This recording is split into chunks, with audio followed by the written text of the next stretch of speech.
হিন্দু বৌদ্ধ খ্রিস্টান যারা আছে তারা এই দেশের সংখ্যালঘু না, তারা এই দেশের নাগরিক, তারা বাংলাদেশি।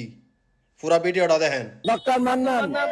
ডক্টর মান্নান আমার লোকদের স্লোগান বন্ধ করে দিয়েছি আপনাদেরকে দেখে অনেক, কারণ সম্প্রীতির বাংলাদেশ গড়তে চাই আমরা।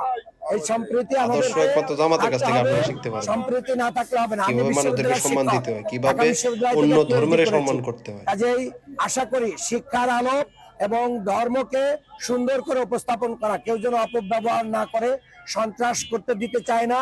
আপনাদেরকে কেউ সংখ্যালঘু বলুক, এটাও আমরা করতে দিতে চাই না, কারণ সবাই দেশের নাগরিক। আমরা নাগরিক,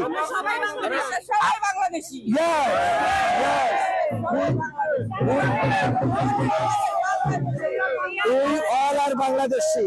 ঠিক আছে, আপনি আমি একই অক্সিজেন, একই আলো বাতাস, একই মাটিতে আছি। ঠিক আছে, জন্মভূমিটা। তবে তবে তবে তবে সন্ত্রাস, চাঁদাবাজ, দখলবাজ, মাদক কারবারি, অন্যায়কারীদেরকে আমরা প্রশ্রয় দিব না। আমরা